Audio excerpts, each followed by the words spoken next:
Hey there guys, I am the Sixth Machine and welcome back to another Warhammer video.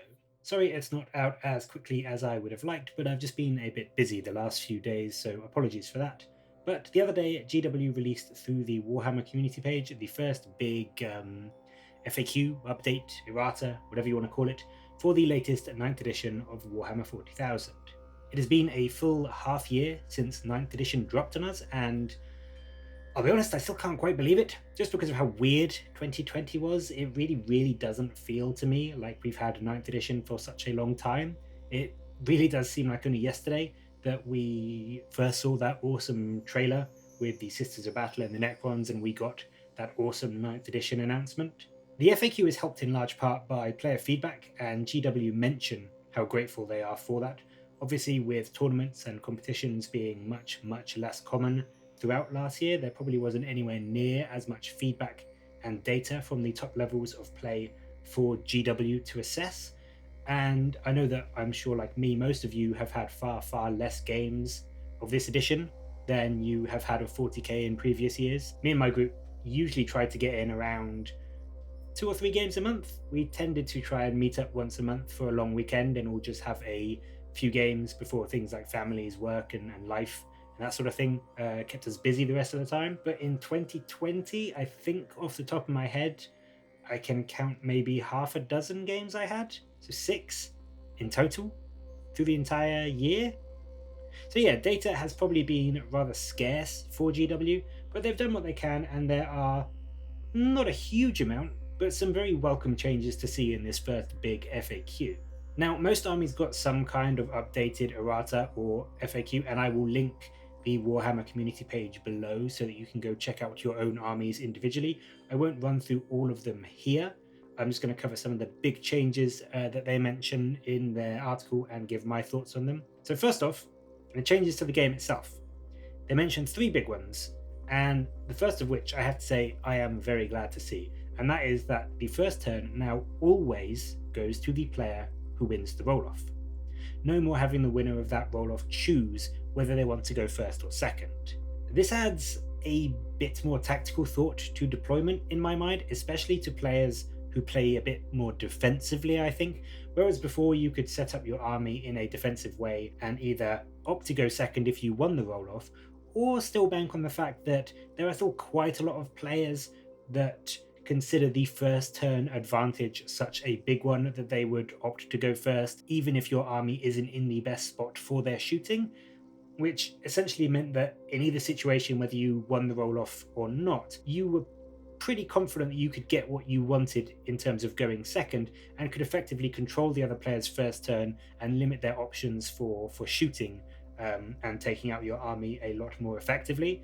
Now you have to be wary that yes, you can deploy lots of your stuff behind cover and out of line of sight and out of range, but now if you win that roll-off, you can't choose to go second, you have to go first. So you've quite possibly just shot yourself in the foot and will pretty much have a completely wasted first turn, or will have to struggle to kind of counteract the fact that you've kept so much stuff back and you're going to have to move forward and get in the game. It does add that little bit more randomness to the game compared to the way it was before, I think. And I know lots of people say that too much randomness can be detrimental to the game. Certainly people that play Chaos and Tzeentch know that too many random tables and effects can just make the army almost unplayable. But I think this change is a good one and will stop a good deal of that time spent. I mean, I know I am certainly guilty of this. When you win the roll-off, apologies, and you have to spend that time umming and ahhing about whether you want to go first and looking at the opponent's army to see what the benefits of going first and what you're going to be in range to shoot at, and really weigh up whether you want first turn or second turn. Now you just go first. It saves time, it's simple, and it means that both players have to think about their deployment that little bit more, which I like. The second big change comes off the back of that in a way, in that the player going second now scores primary objectives in the last battle round at the end of their turn, not the start. This is really great to see. So many times in the few games that I've played and in the many more that I've watched online, you'd get to the last round of the game, and as soon as your command phase was over, if you'd gone second, you would know if you've won or lost. It just took a lot of enjoyment and, dare I say, tension out of that last final battle round. Now your heroes and armies can make that last final heroic charge to try and push the enemy off that objective and claim it for victory. I really do think this is a very welcome change, and will definitely help to make games that much more exciting right up until the very end, right up until the fat lady sings. If you are a player that's gone first, you are going to have to make sure that your kind of squad set on that objective is going to be able to survive a shooting phase and a charge phase and combat, whereas previously you'd know that if you were there because your enemy would score at the beginning of the round, as long as your models were there at the start of their turn, you'd get those points. They wouldn't get those points because they wouldn't claim them at the start of their turn, and then even if they shot your guys off, they still wouldn't be able to move there and claim it. Now the fact that they claim it at the end of their turn means that they essentially have their full last turn to try and get that objective, which, I mean, to be fair, it's fair. It was a bit stupid that the player that went second didn't get that last kind of clutch play to shoot for. So I'm glad they did that, and I think it's going to make the games more exciting all the way to the end. So GW, good work on that one. I approve wholeheartedly. Secondaries have also had minor changes with values of the victory points achieved. This is more of just a minor balancing change, so that armies and players that, for example, like to bring lots of Psychers like Thousand Suns or Grey Knights, or lots of vehicles or monster-heavy armies like Nidzilla armies, aren't so discouraged to do so by players on the other side of the table, just seeing their kind of swathe of tanks and monsters and Psychers, and just know that they can easily choose certain secondaries and pretty much max out that secondary point really, really easily. I mean, they'll still presumably be able to max it out fairly easily because it's still a lot of tanks or monsters to get through, but they're not going to be getting as many points to really get ahead by doing so. It doesn't penalize you for taking the units that you want to bring as much if you love tanks or monsters or psychers. Again, it's nothing too huge, but it should just be a nice way to balance all these secondary objectives to make it so that you don't just see people taking the same ones over and over and over again when they come up against your type of army. I still think there is a bit of work to be done on this, either through them adding more secondaries, which to their credit they are doing with the new codexes, or just by continuing to amend the victory point values awarded, as it still does seem, at least in my experience, that most armies take sort of the same few secondaries over and over again in pretty much every game, because they're either easier or just more reliable to score. There are some secondaries that, I don't think I've ever seen anyone take, so if they potentially gave a few more victory points, it may be more worthwhile taking that risk. As you read through the FAQ and the errata, there are some more minor changes and amendments in the depths of the pages, but these ones are arguably the biggest changes to the game, which will, I think, affect most players when we finally get back to having regular games. And as I said, overall, I think they're great. There's nothing here that doesn't make sense to me from a gameplay perspective, and I think it'll just make the games a little bit more random, a little bit more varied, and a lot more tense in that final battle round. So all in all, good work, GW. I think they've done a good job with this FAQ and this errata.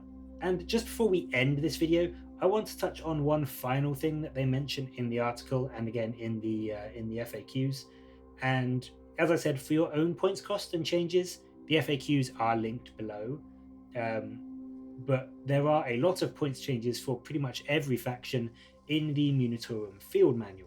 But I just wanted to take a look at a couple of the changes to Space Marines, as I'm sure most people watching this will at least play Space Marines, even if they aren't their main army. So first off, the big one. Yep, we all saw it coming. Apothecaries can no longer bring back those pesky Invader ATVs. This is obviously a very welcome change, and one which, if you are surprised about, you probably shouldn't be. ATVs are still one of the best and most efficient units for the Space Marines, with their speed, their huge number of wounds, their toughness, their firepower, and the fact that you could bring them back to life pretty much pushed them into the definitely OP category in my mind. So this change is very welcome. Again, I have to admit that I'm quite surprised they didn't just give the Invader ATV the vehicle keyword rather than change the Apothecary's wording, given that the Invader, is a vehicle and, it blows up when it dies. It does seem a bit odd that they chose to change it via the apothecary's wording rather than the keyword of the ATV itself. But, maybe there are some combinations and stratagems that GW think may impact it in ways that I haven't thought of and in ways that they don't want. So that's a little bit odd, but at the end of the day, the effect is the same. Apothecaries can no longer bring back the Invader ATV to the table, which is great. It still means that Invader ATVs are good. I will still be taking some in my Ravenwing lists, but they're not completely OP anymore. And the second thing I wanted to mention is some very slight points changes, notably the Eradicators, the Outriders, and the Inceptors. All of these have gone up 5 points per model. Again, I think we were expecting this for the Eradicators, and even at 45 points a model, I think for a toughness 5, 3 wound model with their double shooting melter, they are a very solid pick, and we can still expect to see a lot of them on the tabletop. Likewise, Outriders are still great at 50 points. They've got 4 wounds, they've got great speed, they've got a load of melee attacks. And as a Dark Angel player, I will definitely be taking them. I would love to see them get some more options, I think, in terms of their weapons and loadouts, or to be able to be taken in larger squad sizes. But I do have to say that if they end up getting the Ravenwing and the Jink keyword in the Dark Angel supplement, so they're going to be having that 5-up invulnerable save, these boys are going to be making the table a lot for Ravenwing players, I think, even at that 50-point price tag. I think maybe at 50 points there are some chapters that may not take them so much anymore, but certainly things like Dark Angels and other fast-moving melee armies and White Scars, that sort of thing, I can still see a very big case for taking Outriders even at 50 points. Finally, and I'll be honest, a little surprisingly, Inceptors are now 45 points a model, up from 40. Now I get this. Inceptors are great at the moment, and they have some very strong uses and utility, but I always kind of thought that was due in large part to their plasma option and the plasma Inceptors. I think that what I would have done if I was GW is that I would have possibly bumped up the cost of the plasma weapons and kept the base cost of the model the same. That way that regular Inceptors would stay the same cost and just the plasma dudes would get a little bit pricier. I think that would have been a bit more balanced, as in my mind the plasma ones are still vastly better most of the time compared to the bolter ones, and they are going to be still the go-to ones that you choose, at least in my mind. I may be wrong, there are probably some chapters, maybe Imperial Fists, that prefer the bolter ones, but I think that if the plasma had gone up and the bolter Inceptors had stayed the same, there would be more of a case for kind of weighing up that option as to which you would take. But with them both having gone up because of the base model increase, I still think personally I'll be taking the plasma ones more often than the Inceptors, than the bolter Inceptors, sorry, I should say. But in any case, that's all the big changes and all I wanted to cover in this video. I'd love to hear your thoughts on the changes, what you liked, what you didn't like, the things that have changed in your armies that you're happy to see. I'll say, as a NID player, I was quite pleased to see Warriors drop a decent chunk, as well as Devourer Termagants, and also the main rules changes and how you think they'll affect your games in the future. Let me know all your thoughts in the comments below, and as always, thank you ever so much for watching. Until next time, I'll catch you later, guys.